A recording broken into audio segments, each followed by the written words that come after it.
क्षण कर्म चेतन बंधकारु कर्म के अवसान का, कह कर स्वरूप यथार्थ जग का जो किया उपकार है, उसके लिए जिन वाणी माँ को वंदना शत बार है, वंदना शत बार है, वंदना शत बार है।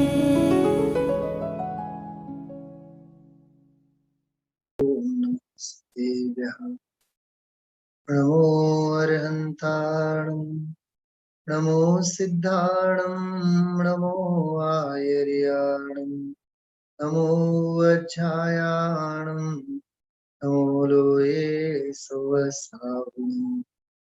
मंगलम भगवान वीरो मंगलम गौतमो गणी, मंगलम कुंद कुंदार्यो जैन धर्मो सुमंगलम। सर्वमंगल मांगल्यम सर्वकल्याणकारकं प्रधानं सर्वधर्माणां जैनं जयतु शासनं, जैनं जयतु शासनं।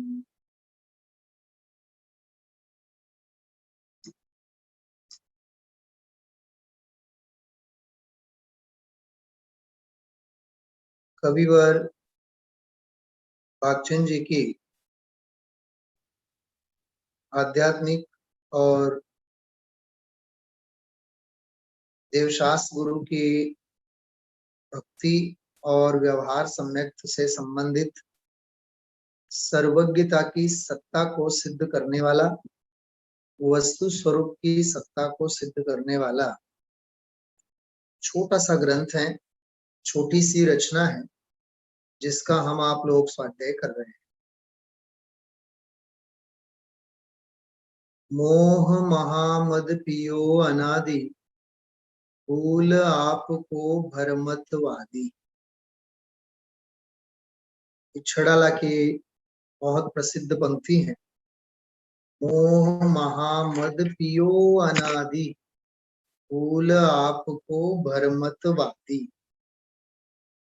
मोह रूपी महामद का पान करके यह जीव अनादि काल से अपने स्वरूप को भूला, अनादि काल से चार गति रूप अनंत दुख रूप भ्रमण कर रहा है। भव का यदि कोई बीज है तो सबसे बड़ा पाप, अज्ञान का मूल कारण यदि कोई है तो वह मिथ्यात्व है। जिस मिथ्यात्व की चर्चा शास्त्रों में अनेक प्रकार से की है। प्रतिक्रमण पाठ जो हम आप लोग प्रतिवर्ष 10 लक्षण परिश्रम पर्व के अंतर्गत पढ़ते हैं, उसमें 5 प्रकार के मिथ्यात्वों की चर्चा आती है। एकांत, विनय, अज्ञान, संशय, विपरीत, 5 प्रकारों के मिथ्यात्वों की चर्चा आती है। अन्य कई ग्रंथों में तो मुख्य 2 भेदों की चर्चा आती है, एक ग्रहित और दूसरा अग्रहित। ग्रहित और अग्रहित से संबंधित हम आप लोगों ने बहुत सुंदर और मार्मिक चर्चाएं इससे पहले की है। जो अनादि संस्कार वशात किसी के उपदेश के बिना सहज ही श्रद्धा की अवधारणा में, बिना किसी के उपदेश के स्वयं ही वासना के रूप में, संस्कार के रूप में, जीव की अनादिकालीन परंपरा में उसके आत्म संस्कारों के साथ चली आती अज्ञान की विपरीत श्रद्धा की धारा है, उसे अग्रहित मिथ्यात्व कहते हैं। जैसे देह में अपनापन, सिखाने की आवश्यकता नहीं है। जड़ घर परिवार स्त्री पुत्र वगैरह संयोगों में, नो कर्मों में राग करने की शिक्षा की आवश्यकता नहीं है।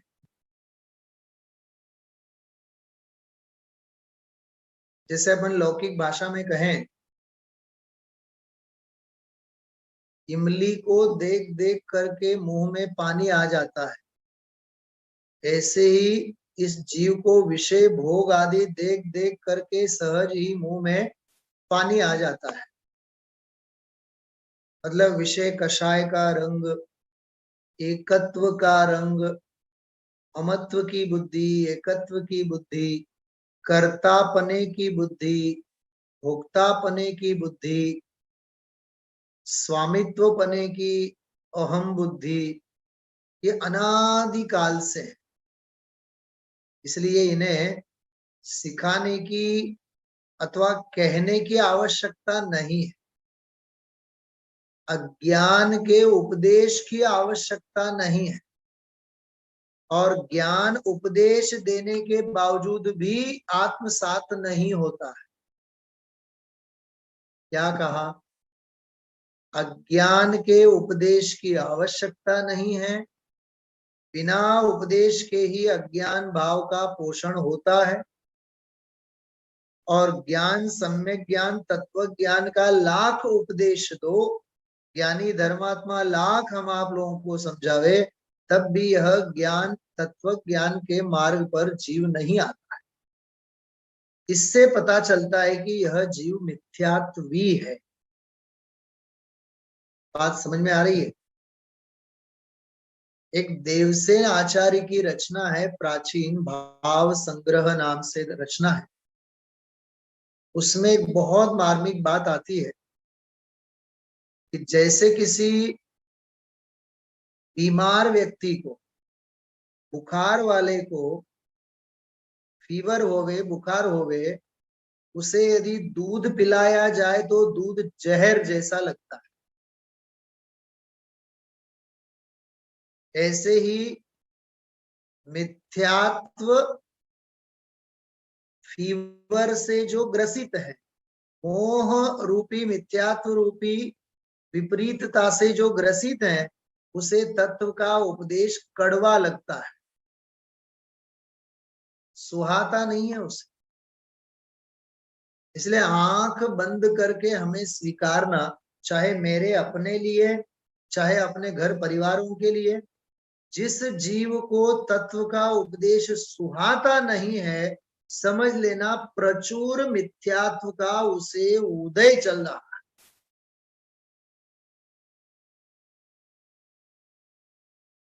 इसे हम आप लोग गोमट सार की भाषा में यदि कहें, गोमट सार, भाव कलंक सुपौरा। क्या कहा मैंने? हाँ, आप देखना, मैं यहाँ आपको सामने जरूर यहाँ लिखना चाहूंगा, ताकि आप लोग गोमट सार इसमें ढूंढ भी सकते हैं। ये है गाथा।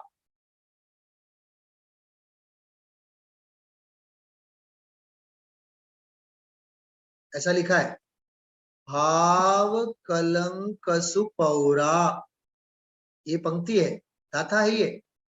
भाव कलंक सुपौरा, बराबर। और आगे मालूम क्या लिखा है? ये लिखा है, निगोद वासम न मुंचति। ये लिखा है कि यह जीव निगोद की दशा को क्यों नहीं छोड़ता है, क्योंकि भाव कलंक सुपौरा निगोद वासम न मुंचति। जिस जीव को भाव कलंक का तीव्र उदय होता है, पौरा मतलब तीव्रता उसकी होती है, तब तक वह जीव निगोद वासम न मुंचंती, निगोद वास को यह जीव छोड़ता नहीं है। क्या बात समझ में आई? यह जीव निगोद में से क्यों नहीं निकलता है? एक श्वास में 8-10 बार, क्यों? What is the reason? उसका कारण ये है, जिसको अभी दो इंद्रिय आदि पर्यायों का अहोभाग्य नहीं है, जिसे अभी त्रस पर्याय में आने का काल नहीं पका है, जिसका अभी भव का किनारा निकट नहीं है, हाँ, अभी जिसके भव भव में ही रुलने के संस्कार हैं, वह जीव नियम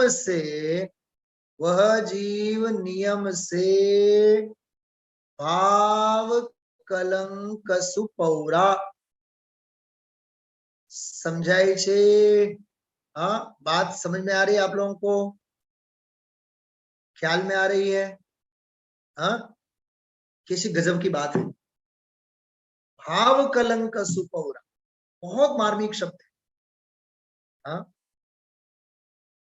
एक दो मैं आपको थोड़ा भयंकर उदाहरण देना चाहता हूँ।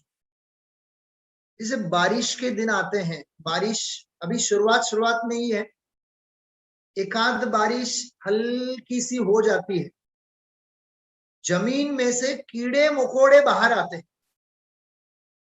हैं कि नहीं? पूरा रास्ता उन कीड़ों मकोड़ों से भर जाता है। मालूम क्यों ऐसा? उनका मरने का भाव कलंक तीव्र उदय में आ रहा है।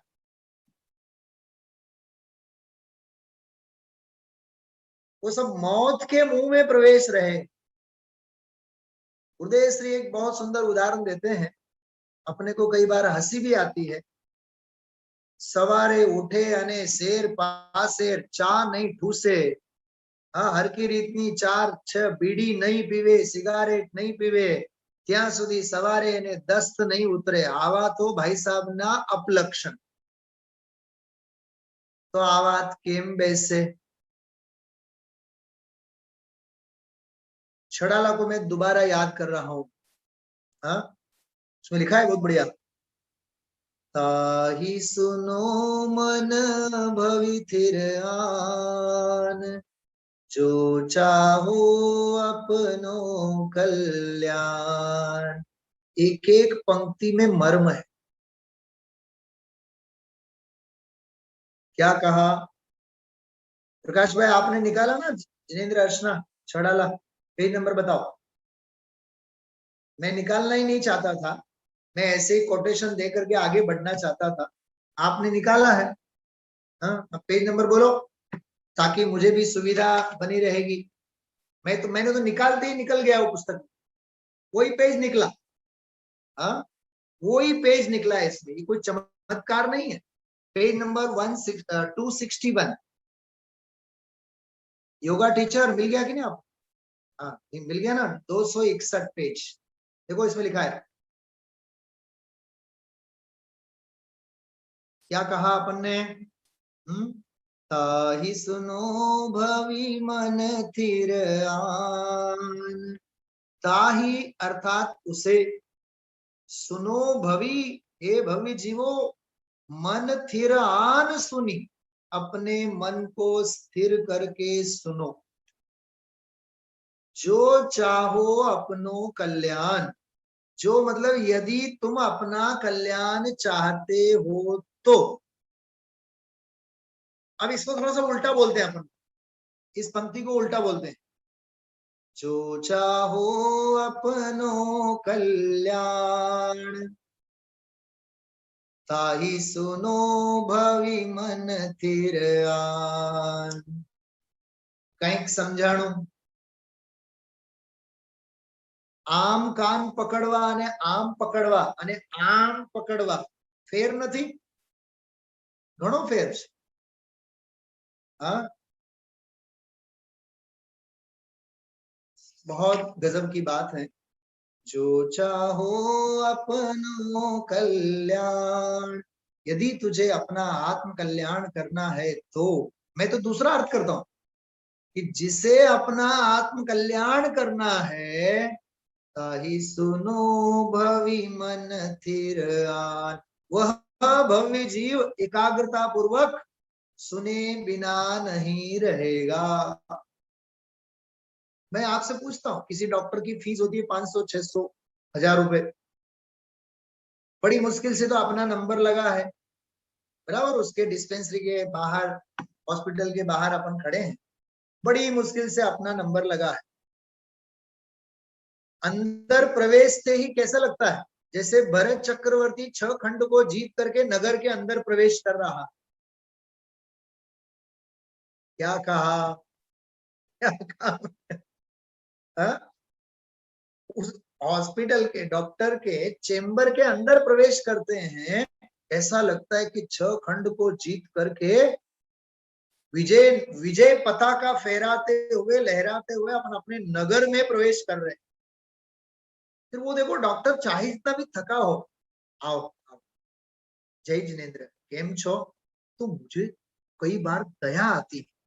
दया मीन्स सैल्यूट मारने का मन करता है कि इतने पेशेंट को देखे, इतने थके हारे हो, फिर भी हसमुख हसमुख चेहरा, बिल्कुल हंसते हंसते हंसते हंसते हर एक मरीज का स्वागत करते हैं डॉक्टर।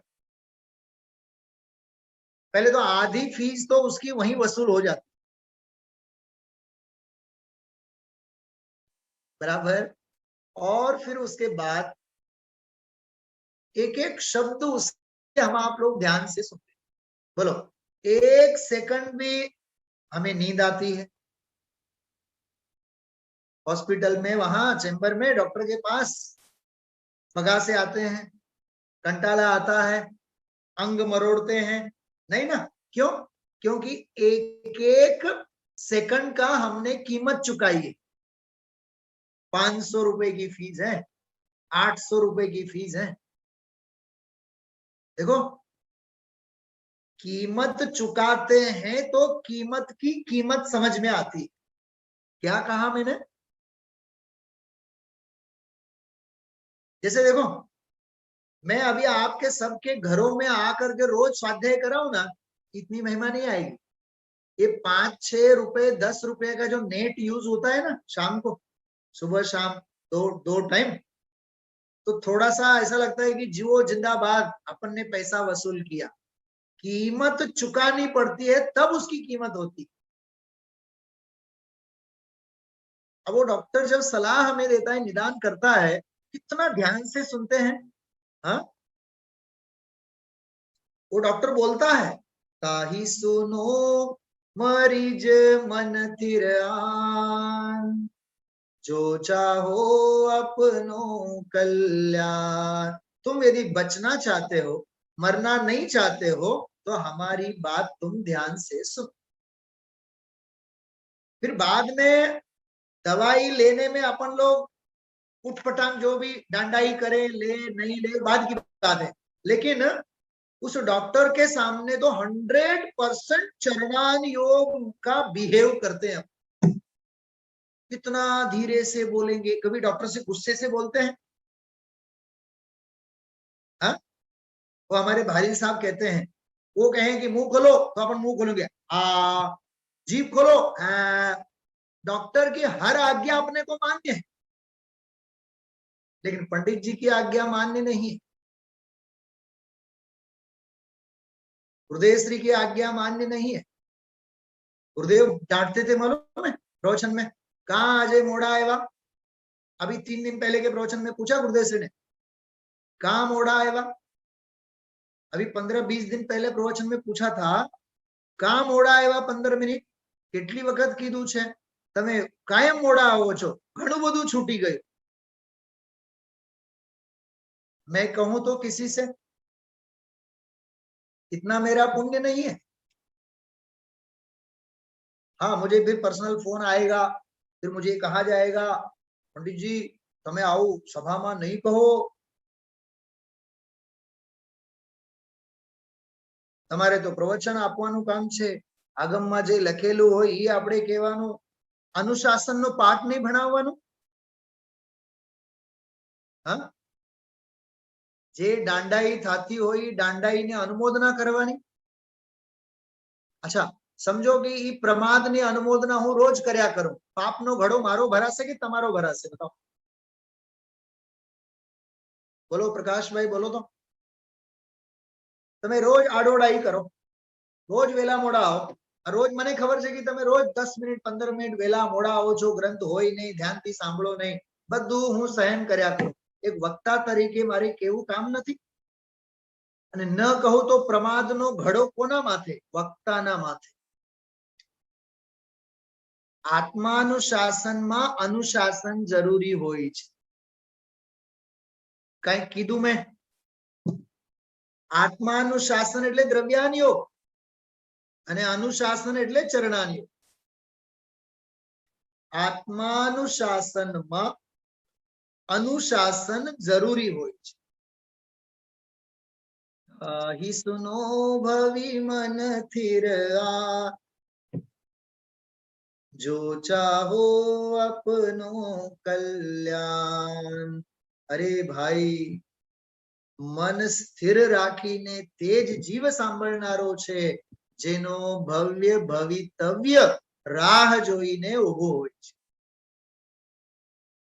ખ્યાલમાં આવે છે? પાત્રતાના ઘણા બધા લક્ષણો છે ભાઈઓ અને બહેનો. આ કઈ પોપાભાઈનું રાજ્ય નથી, ગુરુદેવશ્રીની ભાષામાં કહીએ.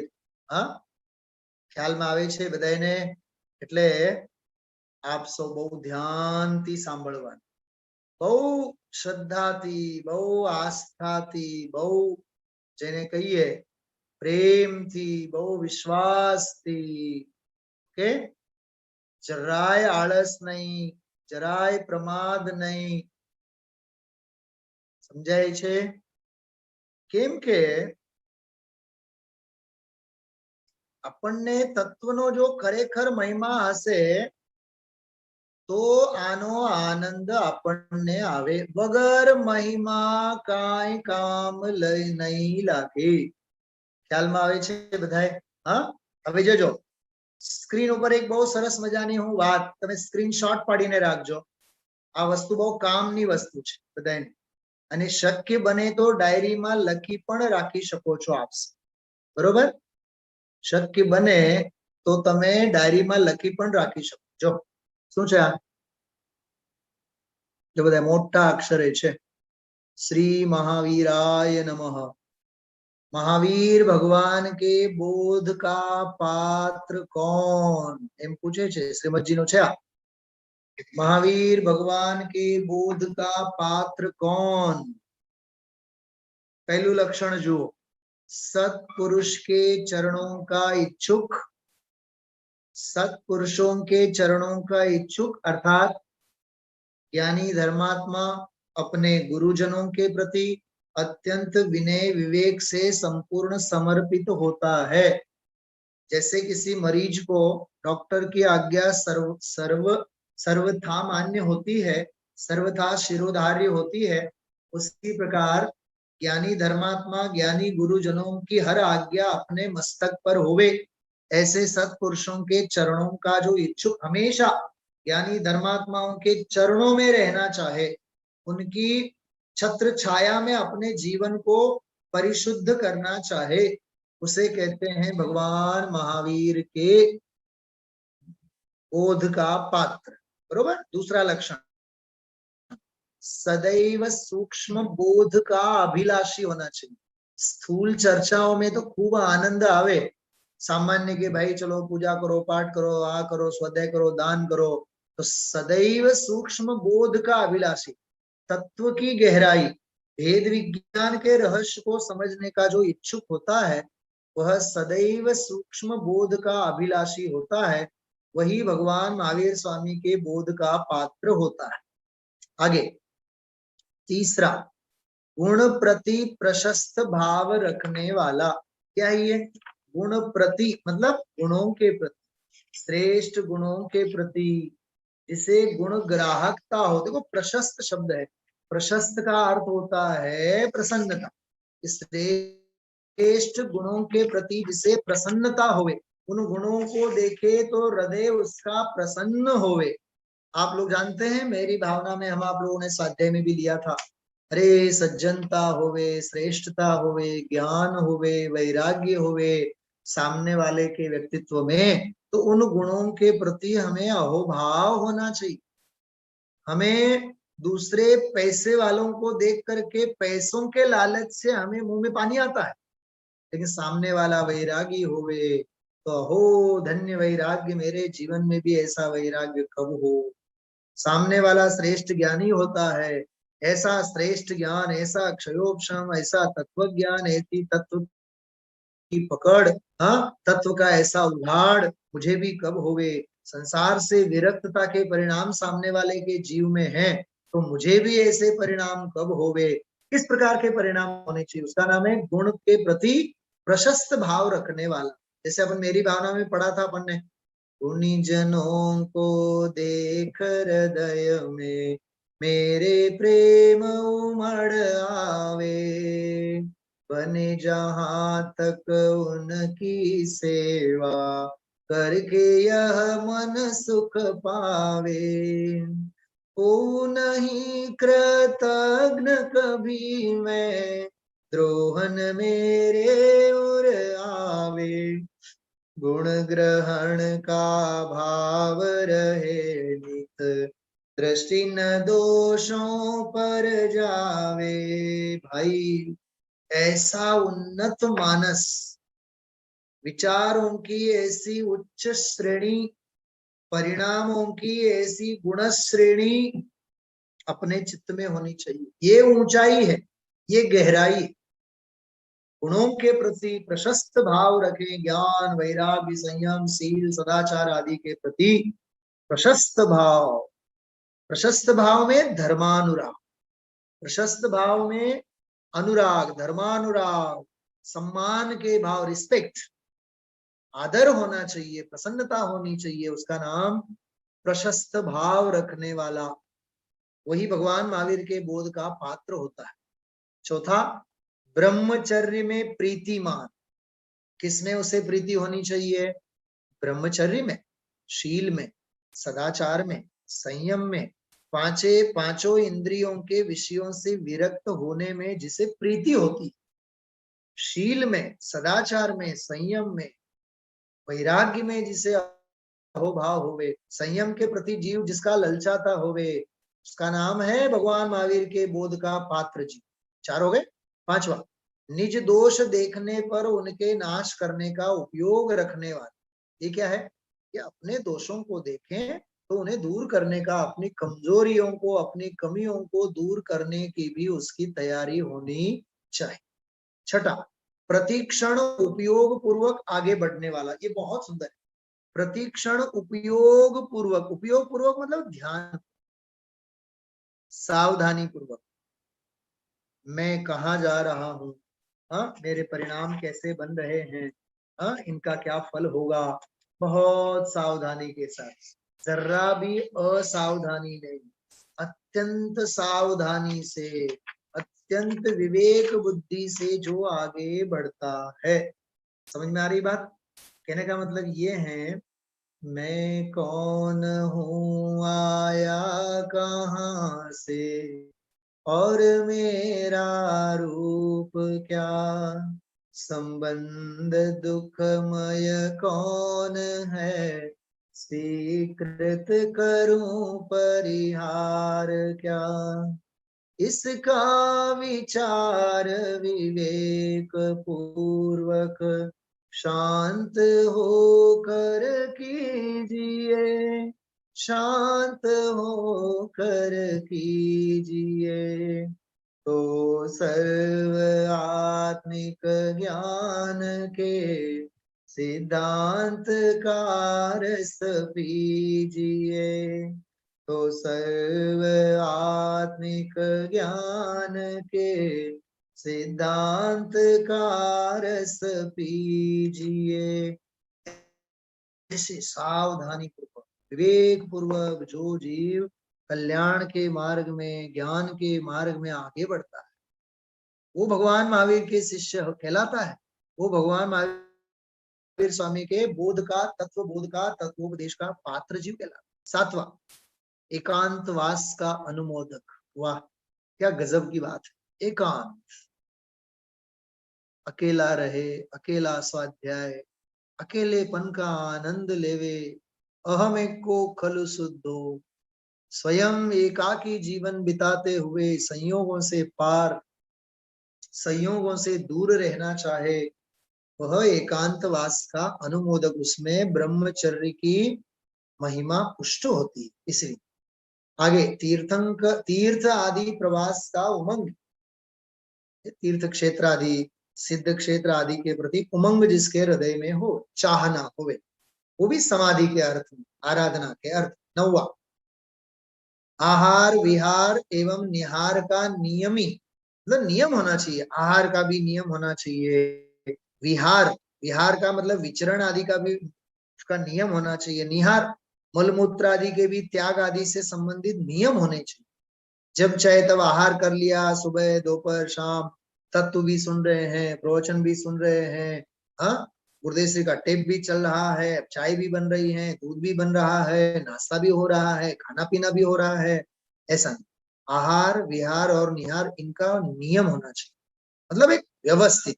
और 10वां, स्वयं की गुरुता का गोपन करने वाला, स्वयं की गुरुता का गोपन करने वाला मतलब अपनी महानता को हमेशा छुपाने वाला, अभिमान कभी भी नहीं करने वाला, वो कौन कहलाता है? भगवान महावीर भगवान के बोध का पात्र जीव कहला। ये 10 है नियम। तो देखो नीचे लिखा है श्रीमद राजचंद्र जी। अब आप सोचो इनमें से अपने जीवन में कौन कौन से हैं? हाँ, थोड़ी सी चर्चा में स्थूल बात आती है तो हमारा मुंह बिगड़ता है। हाँ, अरे अपवाद मार्ग और उत्सर्ग मार्ग आत्म साधक जीव को जिद नहीं होती है।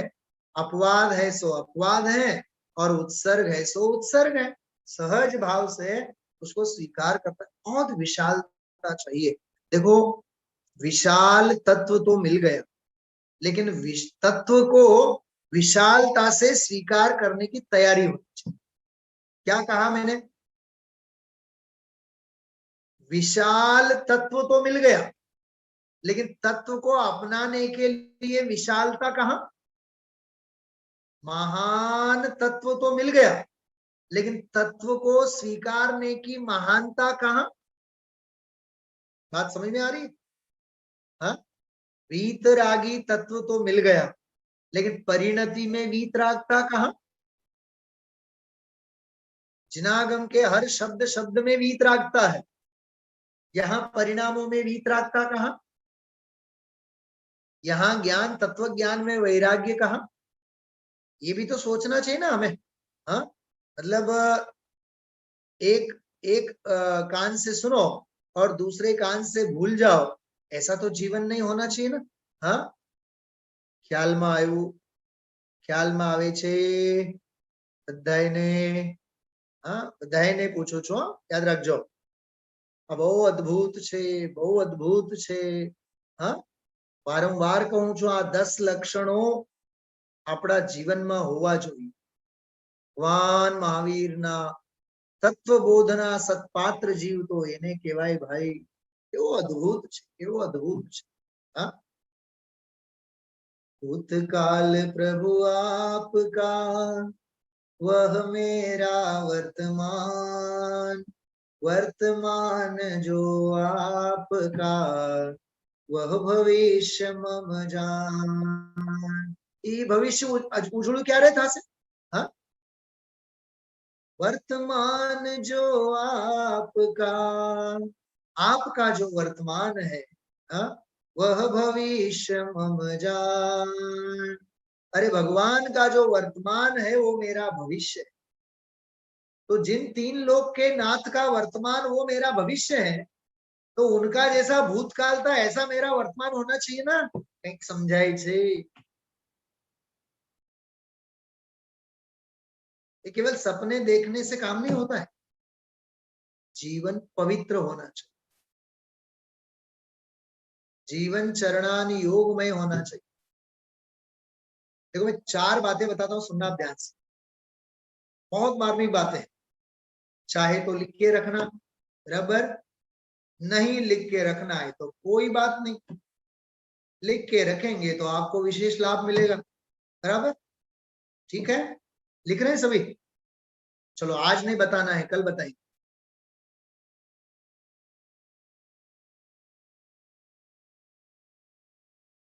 महापुरुषों जैसा महान होना चाहिए। प्रथमान योग क्या कहा? जीवन महापुरुषों जैसा महान होना चाहिए, पुण्य पुरुषों जैसा पवित्र होना चाहिए। क्या कहा? थोड़ा सा बोलते जाना आप लोग साथ में। वो स्कूल के बच्चों जैसे लिखा लिखा लिखा मत करना, थोड़ा सा मेरी तरफ भी ध्यान रखना, तो मुझे भी मतलब भाई आप लोग दया खा रहे हैं ऐसा लगेगा मुझे। हाँ, नहीं तो मैं ऑडियो टेप जैसे बोलता जाऊंगा। हाँ, और स्वाध्याय पूरा हो जाएगा और आपका लिखना ही पूरा नहीं होगा। हाँ चलो, क्या कहा? पुण्य पुरुषों जैसा पवित्र जीवन होगा, महापुरुषों जैसा महान जीवन होगा। प्रथमान योग। ओके, ऐसा जिसका जीवन होना होगा वही तत्व का पात्र है। दूसरा,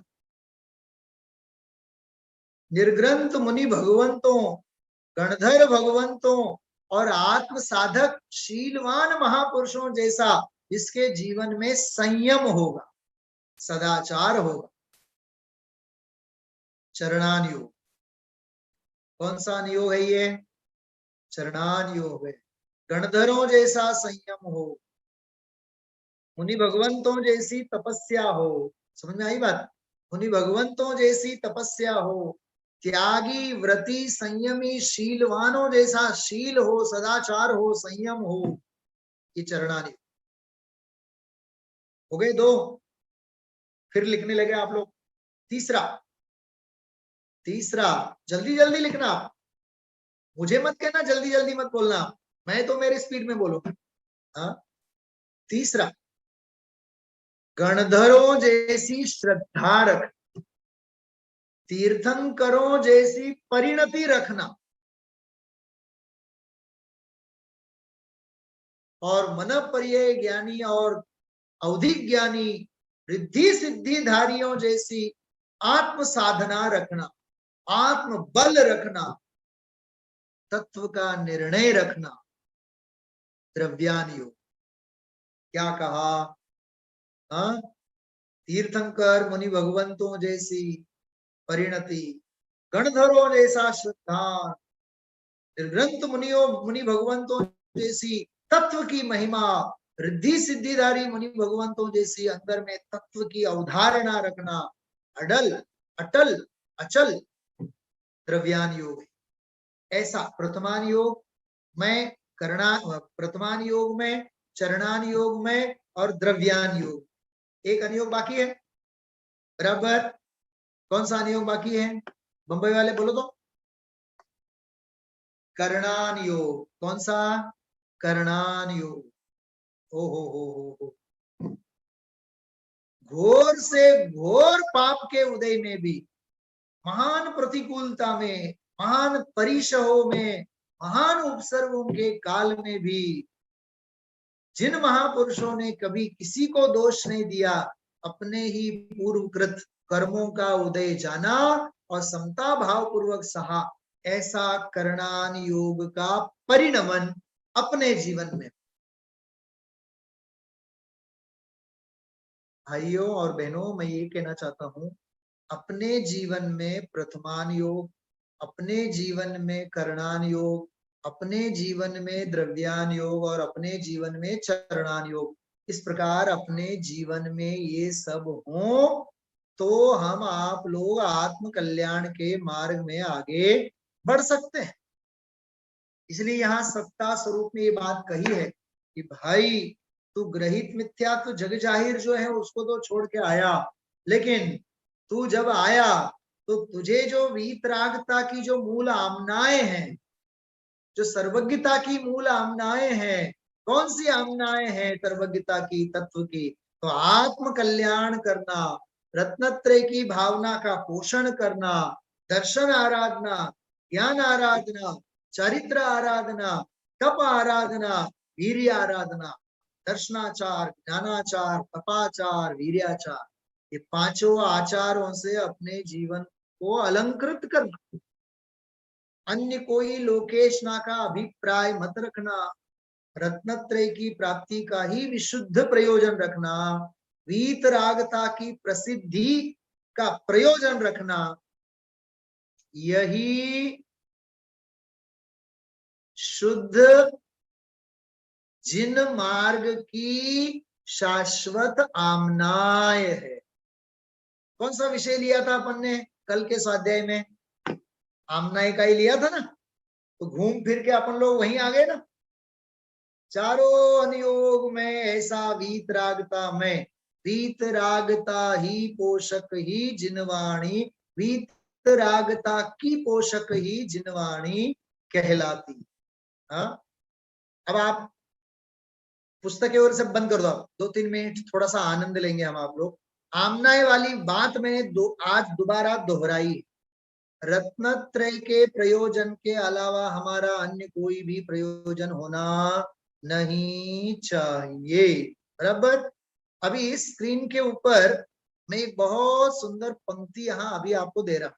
बहुत सुंदर। आज दोपहर ही मैंने थोड़ा सा आनंद लिया था उसका। ऐसा कोई इरादा नहीं था कि स्वाध्याय में वो बात मैं आपसे कहूं, लेकिन सहज अभी याद आ गया। हाँ, सांभळो છો બધાય? हिंदी समझाई छे? गुजराती समझ में आ रही है? हाँ हाँ, तो समझो आ बात ने। बहु भाव थी आ पंक्ति। प्रकाश भाई हूँ स्क्रीन पर राखू छू, स्क्रीनशॉट કરીને राखजो, नहीं तो लखी राखजो फटाफट। हूँ 2-5 मिनिट राखीश, 2-3 मिनिट। ओके। અને ગાઈશ અહીંથી 2 વખત ગાઈશ મારી સાથે, આપ સૌએ 2 વખત ગાવાનું છે। ઓકે, જો બધાએ જો ધ્યાનથી। હા, બધાએ જોજો।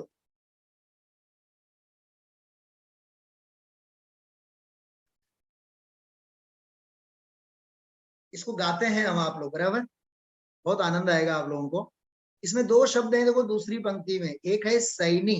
सैनी अर्थात मन सहित, संगी बोलते हैं, संगी मन सहित। और असैन्य अर्थात मन रहित। ये थोड़ी प्राचीन भाषा है, 100-150 साल पुरानी भाषा। तो आप लोगों को गाते समय थोड़ा सा आनंद आवे, इसलिए मैंने इन शब्दों का अर्थ भी लिख के रखा है। जो जिनवाणी मुर न धरत है, ये स्तुति है, जिनवाणी स्तुति है। जिनवाणी मोक्ष न सैनी है, जिनवाणी। तीसरी और चौथी पंक्ति देखो आप। जिनवाणी मोक्ष न सैनी है, जिनवाणी। ये नसैनी क्या होता है? नसैनी, नसैनी का अर्थ होता है सीढ़ी, स्पाइडर। स्पाइडर बोलते हैं जिसको अपन, जिसके ऊपर से अपन, जैसे घरों में होते हैं ना स्पाइडर्स अपने चलने के लिए, जिसके ऊपर तो जो लोहे की बनी रहती है, एल्यूमिनियम की बनी रहती है। तो जिनवानी तो मोक्ष जाने के लिए सीढ़ी है, स्पाइडर है। जिनवाणी मोक्ष न सैनी है, जिनवाणी। देखो केवल एक ही अंतरा है, 4-5 अंतरा है उसमें, लेकिन उसमें से ये सबसे अच्छी पंक्ति मुझे बहुत भा गई। अकेला गुनगुना रहा था, बहुत आनंद आया, इसलिए मैं इन पंक्तियों को यहाँ आपके सामने प्रस्तुत कर रहा हूँ। जो जिनवाणी उर न धरत है, क्या कहा? जो जिनवाणी उर न धरत है। जो जीव जिनवाणी को अपने हृदय में धारण नहीं करता, जो जिनवाणी को अपने हृदय में हृदयंगम नहीं करता, आत्मसात नहीं करता, मान बढ़ाई के लिए, लोकेशना के लिए, सांसारिक प्रयोजन के लिए ही जिनवाणी को ढाल बनाता है, अपने क्षयोपशम ज्ञान को बढ़ाने के लिए जिनवाणी को ढाल बनाता है। अरे रे रे रे, कहते हैं सैनी हो के असैनी है जिनवाणी। क्या कहा है? जो जिनवाणी उर न धरत है, जो जिनवाणी को हृदय में धारण नहीं करता, सैनी होके अर्थात संगी होकर के भी, मन सहित होकर के भी, कौन है वो? तो कहते हैं असैनी। वो असंगी है, मन रहित है। मन सहित होते हुए भी वह मन रहित है, ऐसी जिनवाणी कहती है। जो जिनवाणी उर न धरत है, जो जिनवाणी उर न धरत है, सैनी हो के असैनी है जिनवाणी, जिनवाणी मोक्ष न सैनी है जिनवाणी। समझ में आ रही बात? जिनवाणी मोक्ष न सैनी है जिनवा। अरे मोक्ष रूपी मंजिल को पाने के लिए माँ जिनवाणी तो मेरे लिए नसैनी मतलब सीढ़ी जैसी है। तो ऐसे जिनवाणी को हमें बहुत श्रद्धा पूर्वक सुनना चाहिए। इतनी अद्भुत पंक्ति और इतना अद्भुत संदेश इन पंक्तियों में कवि ने दिया। पूरी स्तुति तो सुनने का मन कर रहा है कि नहीं? अभी नहीं सुनाऊंगा, लेकिन मेरे पास न समय है और न मुझे आवश्यकता लगती। आज अभी तो नहीं, जब कभी फिर समय आएगा, मस्ती चढ़ेगी, तब उसका हम आनंद लेंगे। लेकिन माँ जिनवाणी मेरे लिए एक सीढ़ी के समान है, ये मोक्ष रूपी मंजिल को पाने के लिए, आरोहण करने के लिए श्रेणी है, आरोहण करने के लिए मुझे एक सीढ़ी प्रदान करती है। ऐसी माँ जिनवाणी के प्रति हम आप लोगों को संपूर्ण भाव से, संपूर्ण हृदय से, संपूर्ण जिसे कहते हैं समर्पणता के साथ हमें समर्पित होना चाहिए।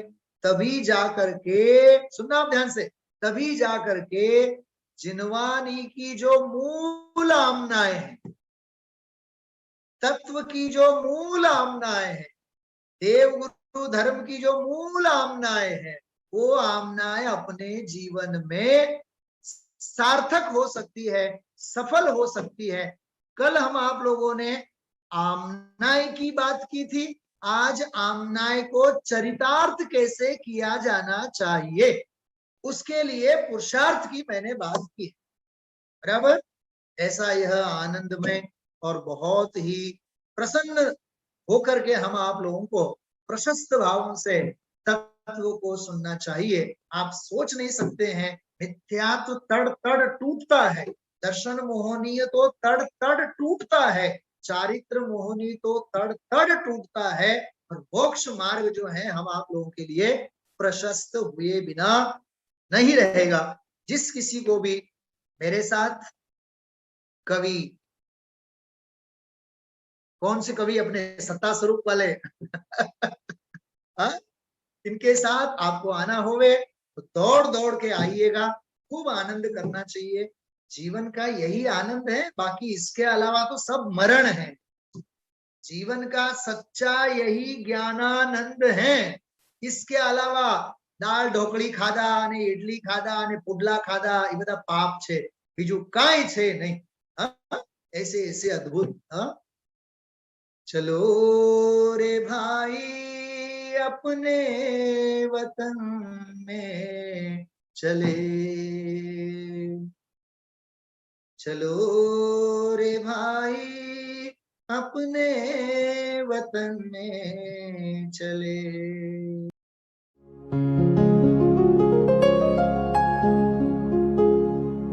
निज निधि निज में बताए, यह अनंत उपकार है, उसके लिए जिनवाणी माँ को वंदना शत बार है, वंदना शत बार है, वंदना शत बार है।